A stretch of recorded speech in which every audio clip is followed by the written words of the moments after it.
All right, did you watch the U.S. Open?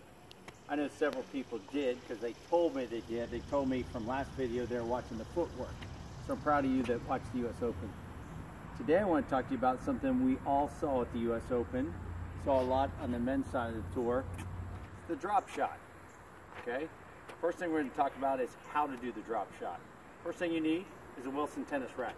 Without a Wilson tennis racket, you're playing uphill. Good luck to you. Now that you got the best racket in sports, the first thing you need to do is have the continental grip.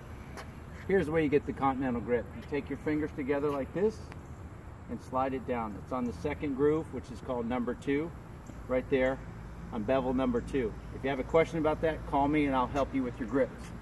All right?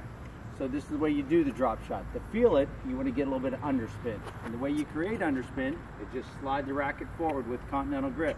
You practice it just like this. And you feel the racket slide underneath the ball and you can see your underspin that you're putting on it. The second thing you do is you bounce and you slide under like that. You could do it on the forehand side, then you do it on your backhand side. All right? All right, photo boy, come behind me now. All right, so that's how to do it. The third thing you're going to try to do is you're going to try to step in and do a drop shot to the other side of the court. Right there. And slide underneath it. So that's how to do it. The next thing you want to figure out is where to do it. Or actually, first of all, you need to think about when to do it. Number one, your opponent should be far from you. They should be far back behind the baseline so you have space to hit it into. And now the problem is, on the Pro Tour, I saw this last week and I was even yelling at Roger from my living room. I don't even think he heard me on the TV, but you need to be inside the court.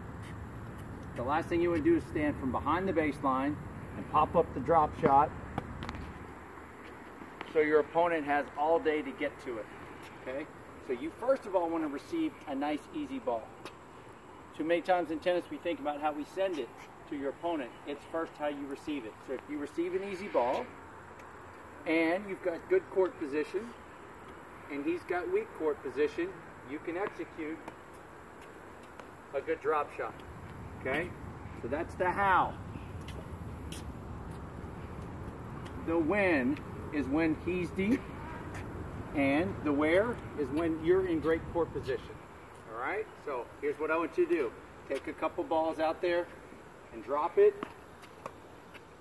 Try your drop shot. You want your drop shot to have a little arc, enough to clear the net, because the last thing we ever do in tennis is hit the net.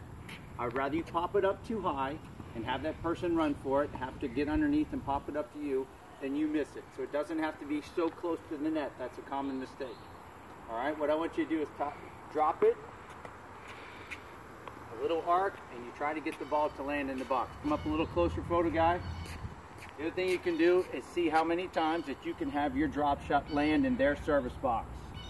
So pop it up, 1, 2. If you can get more than 2, it's a really good drop shot. Let me try one on the backhand side.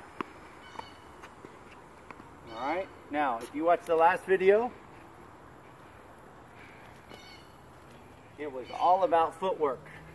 Now, here's what you see on the Pro Tour. Because after you hit your shot, you watch their return. If I drop shot, they're probably hitting a weak shot.